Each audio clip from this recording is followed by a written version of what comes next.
IVM.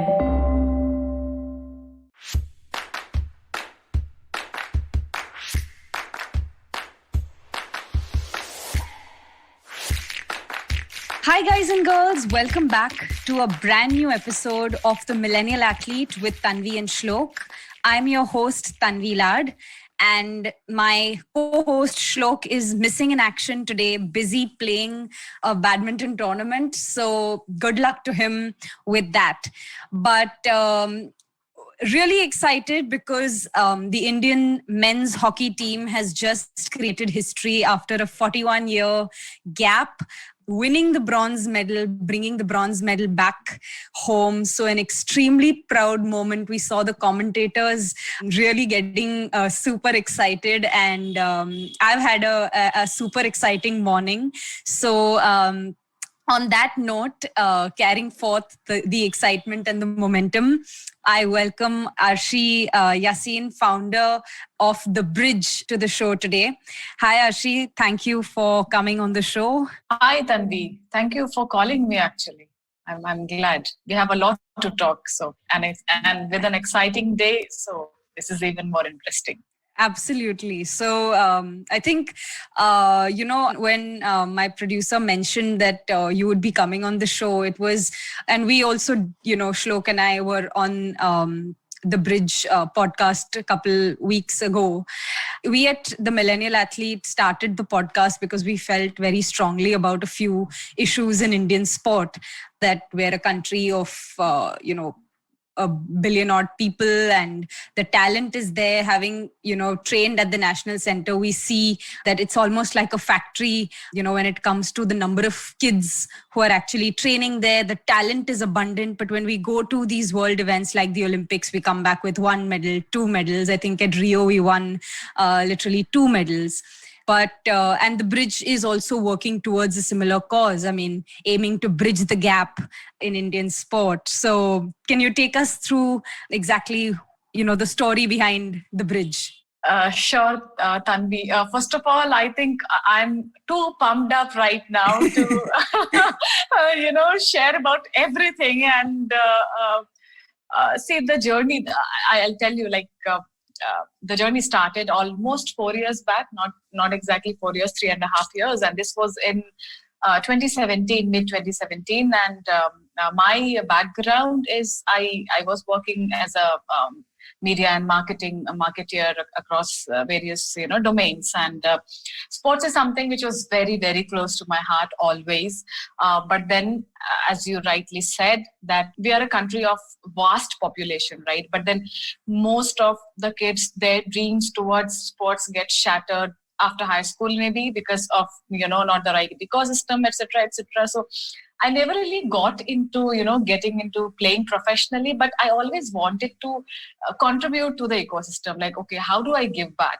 And then knowing my skill set, what I do good, how can I contribute in uplifting the ecosystem as such?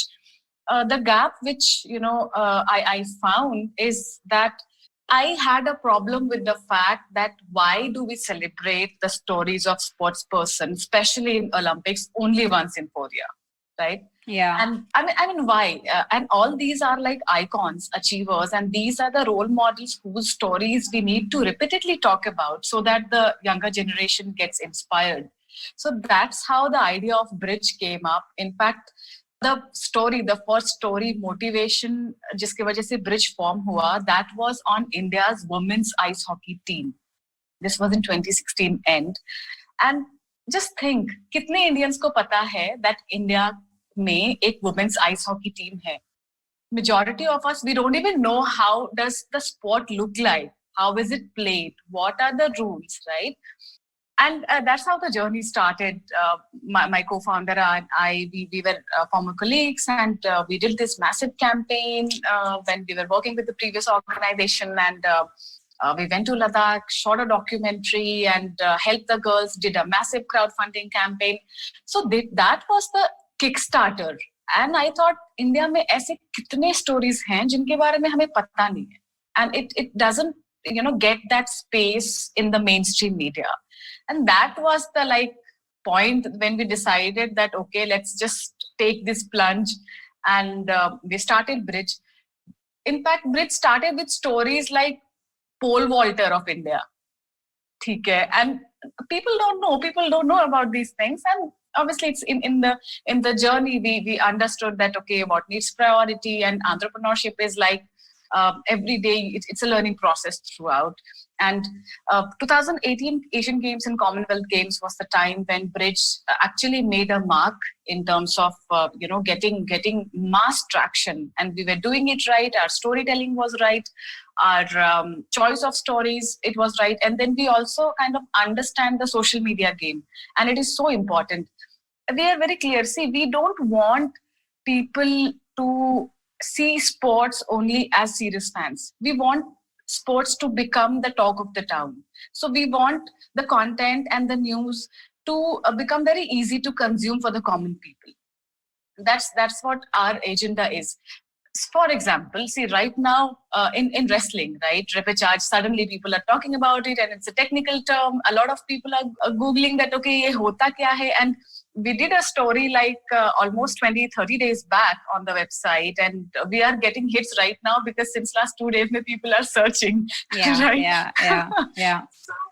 So that's how, and again, we are, and this Olympics, हम लोग तो मतलब, like my entire team, we were waiting for this to happen, and this time it's 5 years and not 4 years. And yeah, we are very happy it's happening after so much of back and forth in the decision, and it's happening, and we are doing good. And और क्या चाहिए मतलब? Absolutely. I think, like you mentioned, a lot of the, our players, whether it's the hockey girls who've been in the limelight, post their win against Australia, suddenly we had these stories of these Manipuri girls, who've come from really humble backgrounds, literally started from scratch, not at all at a pedestal, and they've made their way to the Indian team. And this huge Chak De India moment that we witnessed with them beating Australia, moving into the semis. I mean, it's a dream come true for a lot of these girls. I've seen it even in the badminton national circuit. A lot of these young athletes, from the interiors of Andhra Pradesh, Telangana, the south, even some of them from the north, they leave their families, they come to the national center, and to see them transform into these elite athletes, it's really a transformational journey. And we at the Millennial Athlete also want to put these stories out there. Sometimes everything just gets lost in a cricketing playing nation. We don't know the struggles, the financial struggles, the mental struggles that other elite athletes brave. So kudos to the Bridge for the amazing work you are doing. I think the Olympics has been a platform where, like you mentioned, your entire team has been really covering every event, every moment has been documented. And so yeah, I mean, it's been great to see all the content out there. At the Bridge, what do you feel? Like I said, as a cricketing playing nation where there's so much data, everything about cricket is covered. What fuels an organization like the Bridge? That's an interesting question, Tanvi. See, I didn't want to bring up this cricketing nation thing, but yes, the target audience is same, right? We are crazy about cricket, and we worship cricket and icons like Sachin and Ganguly, right? We are that kind of nation. But then it's okay to love cricket, but not at the cost of not loving other sports. Why can't? And then we have idols like Milkha Singh, we have PT Usha, we have Prakash Padukone in badminton, right? I mean, why? So obviously, initially it was kind of challenging because we started from zero, like nothing. And in fact, I used to hear this question quite often, that how will you survive, because eventually it's a business, and there is not enough revenue and numbers and traffic, all of this. But then the kind of response which we are getting, I think it has proven those myths wrong. Obviously, we can't compare the numbers with cricket because it will be unrealistic, and there are n number of factors for that. But the number is not small that it can be ignored. That's what is very, very important. And One more thing is, see, right now, had it been probably 10 years ago or 15 years ago, the situation was different. Right now, everything is pumped up by digital media. And the access to content and internet and smartphone has become very easy. So it is just that a little bit of smartness is needed to, bring out the right kind of stories in the right kind of format and making it easy to understand. That's what we are trying to do. And people, in fact, now we get so many messages on everywhere, like Instagram here and there, that hey Bridge, आप लोग हिंदी में ज़्यादा क्यों नहीं बात करते हो? मतलब English में ही ज़्यादा content है आपका, and all of that, which also means that okay, there's demand of probably vernacular content too. Yeah. We started in Tamil as well, and Tamil we have got phenomenal response last year. So it's just that there is appetite for non-cricketing content and sports as well. And I think after this Olympics, things will upscale in a larger level, and we all are seeing the results, and the entire nation is so much charged up, and things will change right now towards sports like wrestling, towards even for a sport like fencing. Yeah. No one knew, na? Matlab kaisa dikhta hai, and so things will definitely change. And we recently had a conversation with Bhavani Devi as well. And these are the things probably, in the next Olympics in Paris 24, things will be even better from here. Absolutely. I think, if we look at the medal tally, London, I think we won 6 medals. Rio, of course, was just PV Sindhu and Sakshi Malik and Deepa missing out by a whisker. But today, we have PV Sindhu, Mirabai Chanu, we have Lovelina, we have 3 medals, and now, of course, the men's hockey team. So we're already at a medal tally of 4 and awaiting results from the women's hockey team. We have a javelin throw result awaiting. We have a wrestler. Absolutely, wrestling. So a definite improvement in terms of pure results. I mean, from the last Olympics, we probably would have expected to have a few medals from our shooting contingent. Didn't quite go down well, but the other sports have done quite well. What do you have to say about our overall medal tally as of today? The results have been like, for a couple of sport and for a couple of athletes, like unexpected, right? As you rightly said, from the shooting contingent, we were expecting a lot more. But then the results were not as we had expected, and that was kind of demotivating. I remember, like, when Olympics started, Mirabai Chanu happened, and all of us were so happy. And then that gap of a few days, and there was so much of sadness in the vibe in itself, that okay, why? And that too from our shooters, and all of them are excellent and world number ones. And but then that was demotivating, to be very honest. But now with, again, the numbers have come, and we have got Lovelina. I think so many medal predictions happened, right? And Lovelina was like, she's a dark horse. Yeah. In this Olympics. And I think similar thing happened with Amit Pangal. So he was expected to win, but he did not. And now, so I think this Olympics will teach us a lot about the medal prediction thing.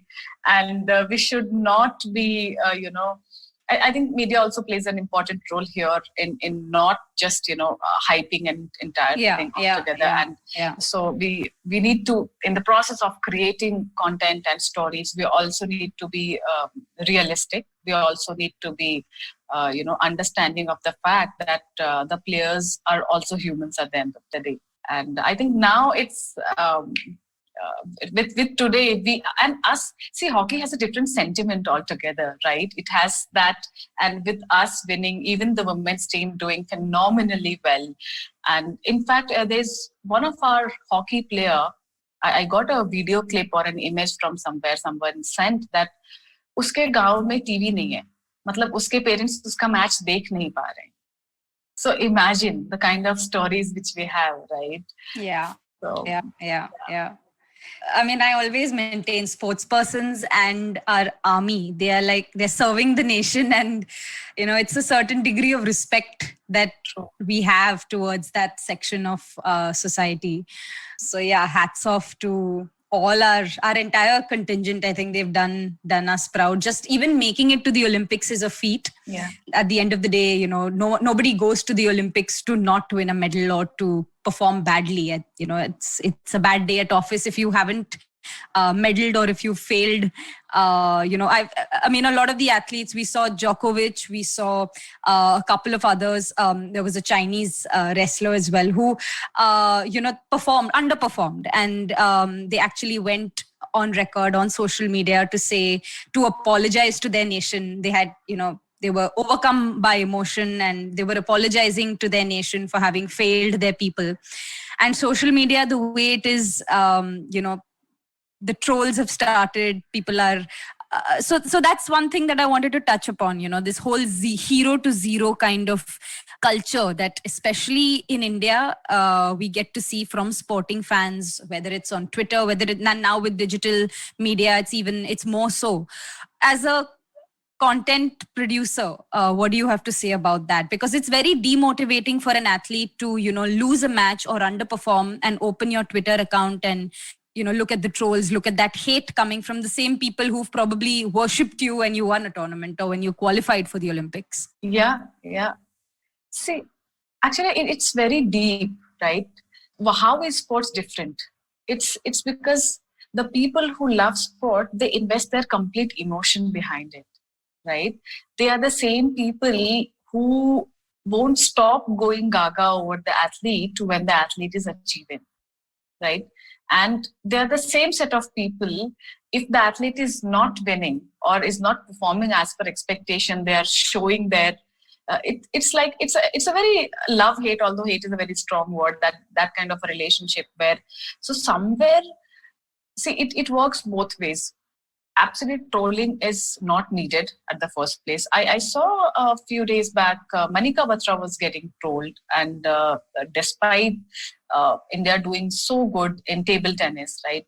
And see, sometimes for trolls, obviously we can't control trolls, right? We can't control. We have to ignore after a certain point. But we also have to be all the elite athletes. They are, yes, the expectation is there of the entire nation. Hope is there. But then if the day is not in his or her favor, and if the athlete is, losing, but I don't feel it's right to completely crush on their motivation. They also, they will take a few days to just, spend some time and think over it, and then they will get back. And see, and an athlete's attitude is in itself is that they know that, okay, they have to return back and they have to, perform in the next event. So it's not the end of the world, I believe, and it should not be portrayed as if it is the end of the world. Just imagine, hypothetically, if Sindhu would have not won bronze, what would have happened? You're understanding, right? Yeah.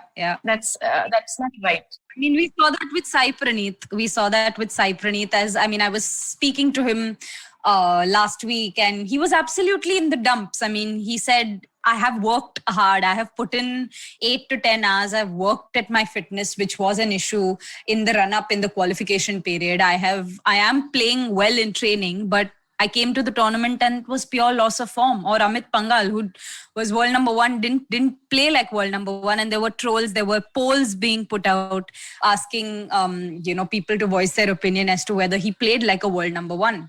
So do you think, a platform like The Bridge can actually voice, the mental health concerns of these athletes, actually put out what they are going through? Definitely. But before coming to the mental health point, I think we as a nation, we need to come out of this world number one thing. And this Olympics has shown us, right? It doesn't work like this. I mean, let's just mentally come out of this. Okay, he or she is world number one, world number two. When the athlete is on the court, on the event, it's those minutes, right? It's those moments. So whatever has happened before, just probably somewhere it's the exact same thing happened with the shooters, right? Most of the shooters of our country.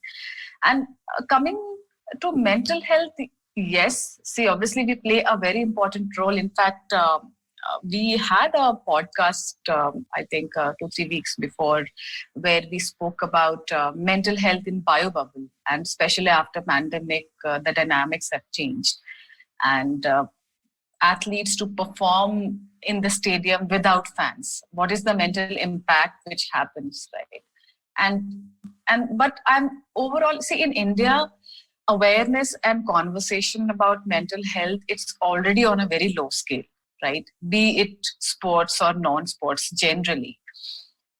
But if you see globally, things are opening up. A sports person like Osaka opening up about mental health. I mean, think about Osaka, right? Her native country, the kind of hope and expectation she had for during Olympics, for Olympics, and that did not happen. And I recently watched her documentary as well, where she is vocally talking about that. Okay, no one teaches us how do we handle the fame or how do we handle the media frenzy when we win or lose. And somewhere they are right? Like we question our sports person that, okay, if you are winning in that level or if you are losing in that level, you should be ready to take that pressure. Yeah. But are we investing on this front? No. Yeah. It's very easy to question. Yeah.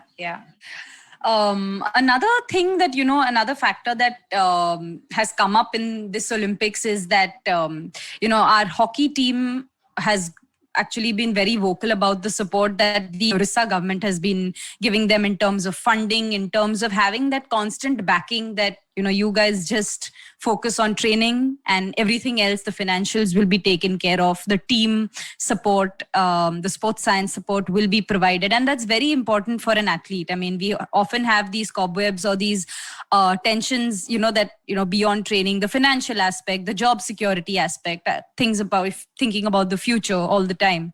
It's very natural for an athlete to be thinking about it. So, we've seen the results of that kind of backbone support being provided to the athletes. We've seen the results with our hockey contingent. And with the bridge being, a platform that puts out the stories of people coming from, or athletes coming from smaller towns and villages and actually making their mark in the international circuit. Do you have any stories of how, they've actually come into the limelight and then have gone on to receive that kind of financial support? Do you have any stories like that? A lot, actually. If you see most of the sports stories in Indian sports are like this. And for a sport like hockey, see, let's take a step back and think about it this way. We are a country with no lack of talent across all parts of the country. So we were having an interview with Lovelina, and she said that her father's salary was 2,500 rupees. And there were days जब उनको पता नहीं था कि अच्छा अभी दोपहर में खाया तो रात को खाना आएगा या नहीं घर में. मतलब they come from those backgrounds, and somewhere, see, these are the kind of souls, no, they will put everything. They will put everything to win. And it is, as a nation, and there are various entities. There is sports authority, there's the government, and then the state government, and obviously private entities are there.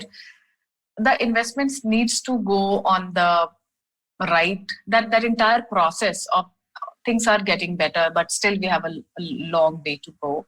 And investing, talking about hockey, we have seen, right? We have seen the return on investment on the players. And Odisha government is doing phenomenal job in promoting sports in general, and then having so much of focus on the hockey contingent. And it's good. And I feel personally that, see, if we want a world-class result, we will have to do those kind of investments. And across every vertical, the physical training, they getting access to playing in a high competitive tournament, that is also needed. Each of the athlete needs to have their mental strengthening coach, which is not there. Probably after this Olympics, maybe things will change. And even for the brands, like so many brands come in support of athletes, but somewhere I feel the story picking, the narrative needs to change. That, like right now for this Olympics, I feel personally that brands should really run behind athletes who have missed the medal. Because these will be the same set of people who will go in like 2024 and they will have this zeal to get the medal, right? Yeah. The entire point is that I remember Sunil Shetty a couple of years back, he spoke about this, that today I can afford the best of the shoes in the world, be it Nike, Puma, Adidas, and I can buy. And now the brands are supporting me. Where were the brands when I was a kid, I was playing, mere paas joote nahi the. So some priorities needs to be, thought again, that where do we want to invest in and in what capacity. And sports is going to be always a long-term thing. Even the brands, we can't expect that, okay, abhi invest kiya and the returns will come quickly. No, a couple of brands are doing extremely good work in terms of supporting the athletes. But then now I feel after this Olympics, more and more brands will come up, more and more private entities will come up. So that's really good for the overall ecosystem. Absolutely. I think that is the way forward. If we're looking to become a sporting nation, clearly there's no dearth of talent. But if we're looking to become a sporting nation in terms of results, we need to invest in our number 2, number 3, number 4, because they are the ones with the hunger. They are the ones who have missed that medal and, are wanting to make a mark. So yeah, I mean, absolutely on point. But, we've seen a lot of activity now in the last 2 weeks. Everyone's talking about the Olympics. Twitter is going viral. Everyone's writing about sport and sporting fans are having an absolute bonanza. How do you see this interest be sustaining? That's a very interesting question, Tanvi, because see, we at Bridge, we cover all the Olympic sports and lesser known sports 365 days a year, right? But the kind of spike which we have seen in the last 20 days, that's different. And that's probably we don't get this kind of spike. It's like last 20 days is more than last 6 months. Okay. But as I said, we keep doing what we are doing. We don't stop here. As I said, that we have understood that appetite is there. People want to know, although the number is nowhere close to the cricket fan base, but we have to keep doing what we are doing. Now Olympics will get over, Paralympics will come. And if you see, like generally, again, we don't talk about our parasports persons as much as we should be talking, right?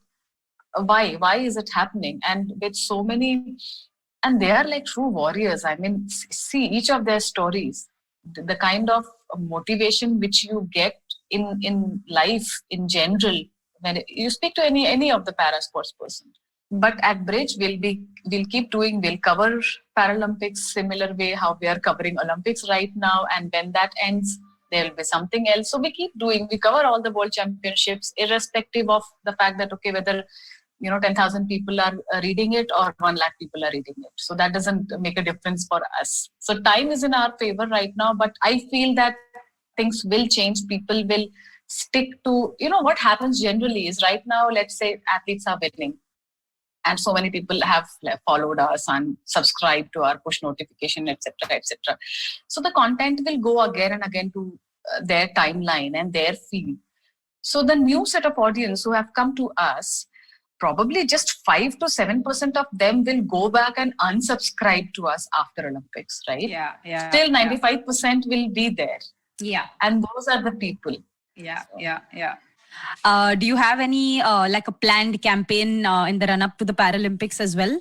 Yes, everything. I mean, starting from schedule, who has qualified, and it will be basically replicating the same model, like we are covering Olympics and then Paralympics. And we have a complete content plan for that, the articles, the videos, the podcasts, the stories. And it's insane, but we want to do it. And I think for the audience, whoever is listening to this podcast, maybe they can follow and subscribe to our channels. And in Paralympics, the number of medals will be even more, and it will be a lot. It's not that there is no competition at that level, right? A lot of people I have heard saying that, okay, nahi wahan pe to matlab aa hi jata hai aaram se. Matlab iska matlab ye nahi hai na that we won't be talking about athletes who are winning the medals. We have to do this. And I was speaking to Ekta Bhayan, a para sports person, and she's also a civil servant. And I had a brilliant conversation with her, and she said that our facilities are not equipped for para sports person personally, which is a shame for a nation like us. Yeah, absolutely. If we are not giving respect to chhod do, matlab the basic infrastructure, and then how do we talk about inclusivity and bringing everybody together, irrespective of their physical ability. So these are the things. Again, this is a part of the journey, and I think we have to keep doing what we are doing, and we have to get this para badminton player Mansi Joshi. I often speak to her, and she raises a lot of like the right questions, and I feel it's so. Some of the times it's so even the simplest things. Like, okay, how do what is every para sports person? They need more assistance, and even see with more infrastructure and assistance needed, they also need more funds, right? Yeah. Their prosthetics or their wheelchair, and everybody can't afford that. Yeah, in fact, we had a conversation with Mansi Joshi and two more badminton players, Amit Pangal and Sukant Kadam. Were at pains to mention that, their training, they need to be in a bubble where mentally they're taken care of. They have a good rapport with the coach. It's a lot of emotional support that they need throughout the training period.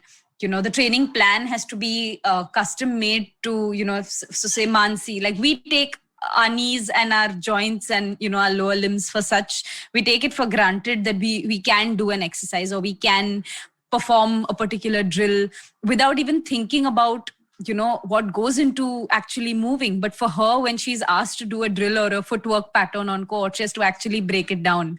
Okay, how do I move this limb? How do I move my right limb? I can't flex my knee. So she's actually having to break down the movement so that she can perform it with her limitations. But and of course with their prosthetics as well, they have to pay custom duty. They're very often have to pay for excess luggage. So these are the kind of battles that they have to fight, and it's definitely not easy. But all the best. They're true warriors, like you said. I have absolute faith in their mental abilities, in their, they're all putting in the work physically and, mentally they're just at another level compared to, a lot of the other able-bodied Indian athletes. We have a lot of armchair criticizers who've been, sitting back and criticizing some of the those who haven't performed. The common thing was that pressure got to the athletes. The Olympic stage was too much for the athletes to take on. Look at the Russians, look at the the way these East Europeans, they're just cold, they're emotionless. Whereas the Indian athletes are our shooters or our archers have just succumbed to the pressure. That's what our armchair critics have been very vocal about. What do you have to say about that? It's easy to just put words behind the keyboard, and it's easy to comment. I think even the criticism, it has to be constructive. Right, there are two aspects on how it is being given at the first place, and then how the athlete is taking it. And there have been a lot of instances, right, where athletes themselves, they have taken it in the right spirit. Somewhere, that's what I said. Being athletes on that level are public figures, right, and they have given that authority to audience in general, because again, they also love them when they win. So they feel that, okay, we have the right to comment on the fact when they are losing. But then it should be done in a much more considerate way, where our intention should be the feedback or, the criticism has to be in such a way that the athlete should get motivated and not demotivated from it. Yeah. All right. One last question for you, Arshi. As a sporting fan, we love to know about an athlete. Shlok and I get it a lot. What do you do when you wake up? What is your routine like? What do you eat for breakfast? What is your morning workout like? Or on court after, or if you've had a bad loss, people want to know. They want to know what's going on in your mind. They want to know what you're eating, what you do on your off days, how you work out. So, going forward, are you as an organization, as a platform, looking to actually put forth, because like I said, right now we're covering a lot of athletes, we're covering the winning, we're doing, all the results, but to keep that interest in the athletes alive, even when major events are not on, even when they're just in a training phase, to keep these athletes in the limelight and to keep that interest from sporting fans alive, is there anything particular that you as a platform have envisaged? I'll give you one example. We interviewed Shrikant Kidambi. It was a video interview a few months back. And Shrikant Kidambi has faced so much of criticism, right? Because of his not being in the form. And just because he is not performing, we should not interview him. That is not our thought process. We are always open to, get to hear the athlete side of the story, which is so important. So yes, even during the off season, in fact, during off season, my team pick up these stories even in a much more ऐसा chill होके, because timeline नहीं होता ना उस time पे, right? Right now it's all loaded that okay, cut इसका interview करना है, ये करना है, and check on their availability and schedule. But that becomes easy. That and access is also easy. They don't have tournaments to go, and everyone is willing to give their time. And I feel right now it's good that athletes, rarely anyone has said no when we have reached out, for and we follow the protocol, obviously, the entire process, the review process, etc. But overall, it's good, and we always, as I said, even the para sports persons will be reaching out, and we have done quite a few good stories and their side of the narrative. So we will keep doing this. Lovely to hear. That rings a bell. Like I can absolutely resonate with what you're saying, because the Millennial Athlete was started also in the pandemic, and we reached out to athletes across all sports. Some of them really elite, really the top notch in their given sport, and they were absolutely willing. They came across as such humble personalities, truly inspiring, very, very candid about their mental space, what they were going through, their entire journey. So it was a very heart-to-heart kind of chat with all these inspiring athletes. And great to see, that there are multiple platforms like this actually working towards, who actually care about Indian sport and are actually working towards the betterment of the Indian ecosystem. So, I think on that note, one last thing is that, see, because of pandemic now, the dynamics has changed completely. Both of us are talking virtually without even traveling. Absolutely. Right? So even for the athletes to give interviews or to have a conversation, they're like, okay, ghar pe baith Zoom call. So I think as digital media marketeers and content makers, we have to be mindful of the fact that, okay, how do we bring the best narrative and the best stories, without athletes feeling that, okay, we don't want athletes to feel this as an excess work. They are already working on their training and on their schedules, right? True. Yeah, I mean, athletes have realized that it's about the brand more and more. As as millennials, they've all realized that yes, results are important, but at the end of the day, I want to be brand PV Sindhu. I want to be brand Shrikant Kidambi. So they are giving that emphasis to actually, talk to the media, put out their opinions on social media. We're seeing that gradual transformation in across all sports. So hearty, I mean, that's really a great change to see. Yeah, so I think that's a wrap. On that note, thank you, Arshi, for coming on the show. If you've liked this podcast, guys and girls, do check out other interesting podcasts on the IVM network. You can listen to them on the IVM Podcast app or on ivmpodcast.com. If you have any questions for me or Shlok, you can write to me on tanvilad93 on Instagram and Twitter. And Shlok is available at Shlok95 on Instagram and Twitter. Arshi, where can we find you? So Tanvi, first of all, I'm thankful to IVM Podcast for inviting me and you and Shlok. So yes, Arshi Yasin. My name is Arshi Yasin. It's ARSHI_YASIN everywhere, Instagram, Twitter. And but don't follow me. Follow The Bridge because we bring out all the sports news and content and all the interesting stories. So our website is www.thebridge.in. THEBRIDGE.in, and we are across all the social media platforms as well. So, see you there. All right. Thank you, everyone, for tuning in. We'll be back next week with a fresh episode of The Millennial Athlete with Tanvi Shluk. Take care. Hey, it's been another great week on the IVM Podcast Network.